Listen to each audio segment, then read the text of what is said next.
मैं उस विश्वास उसमें भी नहीं करता। कई बार आपको यूट्यूब पे ऐसे लोग मिल जाएंगे जो सामने टीपी जो चैनल होता है उसको टीपी लगा करके पढ़ते हैं, जैसे न्यूज रिपोर्टर जो पढ़ते हैं।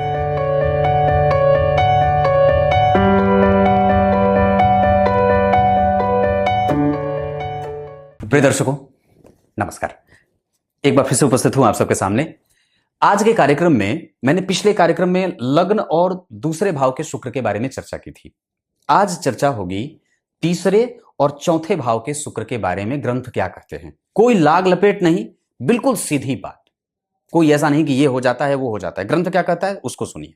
उसमें लिखा है, गते भ्रातुः स्थानम, गते भ्रातुः स्थानम जनुषी यदि शुक्रे तनुभृता मतिः प्रीतिः शश्वत कमलमदनायाम सुत सुखे। आगे लिखा है, न तृप्तिः पूर्णेपि प्रकट धन दाने कृपणता न सेनाधीशत्वम रणभुवि न सुरत्वम अधिकम। इसका अर्थ इन्होंने क्या लिखा है, यदि जनुषी तनुभृता, क्या कितनी अच्छी बात है कि शुक्र यदि तृतीय भाव में हो तो उसे कमलमुखी सुंदर स्त्रियों से अत्यंत प्रेम हो जाता है। आपको मैं एक बात बताता हूं, मेरे पास इतने पैसे नहीं हैं कि मैं इस श्लोक को टीपी पे लिख दूं और पढ़ूं। मैं उस विश्वास उसमें भी नहीं करता। कई बार आपको यूट्यूब पे ऐसे लोग मिल जाएंगे जो सामने टीपी जो चैनल होता है उसको टीपी लगा करके पढ़ते हैं, जैसे न्यूज रिपोर्टर जो पढ़ते हैं। मैं सामने से ग्रंथ लेकर के बैठा हूं पूरे विश्वास के साथ। तो कहने का अर्थ है कि मैं आपके सामने ही पढ़ रहा हूं और आपके सामने ही समझा रहा हूं, कोई कटपिट नहीं है।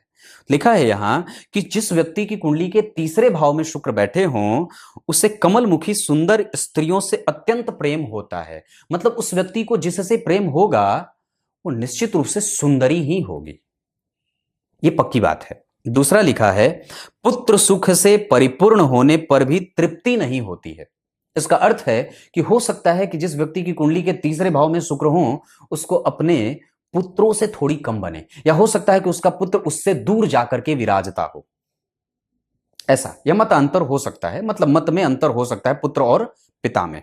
आगे क्या लिखा है, पूर्ण धन दान करने की कृपणता होती है। लिखा है ना यहां कि न तृप्तिः पूर्णेपि प्रकट धन दाने कृपणता। धन के दान में, धन के दान में कृपणता होती है, मतलब वो दानी थोड़ा कम होता है।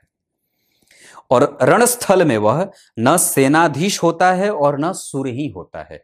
मतलब वो, आप ये कह सकते हैं कि वो जहां कहीं भी ऑफिस में काम करने वाला हो सकता है कि उसको पद वाला भाव ना मिले, हो सकता है कि उसके पास पद ना मिले, है ना। क्या लिखा है, न सेनाधीशत्वम, मतलब वो सेनाधिपति नहीं होता। रणभुवि न सुरत्वम अधिकम, न वो राजा होता है। सुर मतलब राजा या उसका देवता होता है ना, सुर मतलब देवता। तो न वो उसका अधिपति होता है और न वो सेनाधिपति होता है और न ही वो राजा होता है। मतलब वो हो सकता है कि जिस काम में उसको रखा जाए वो उसका प्रोजेक्ट मैनेजर ना हो या उसका चीफ ना हो, पर उसके साथ उसके संबंध अच्छे हो सकते हैं और वो उसका जानकार होता है। ये तीसरे भाव का शुक्र है, ये आपको पद से विमुख रखता है, तीसरे भाव के शुक्र। अब चौथे भाव के शुक्र पे चर्चा करता हूं। ग्रंथ कहता है, सुखस्थाने शुक्रे प्रभवती यदा जन्म समय, प्रभवती यदा जन्म समय। आगे लिखा है, महत्वम पूज्यत्वे, महत्वम पूज्यत्वे भवति च समत्वम तनुभृतः। और आगे लिखा है, सदा रुष्टे तुष्टे, सदा रुष्टे तुष्टे जनन समायान मातुरधिकम सुखम गोमातंग प्रवर तूरगई सौख्यम अधिकम।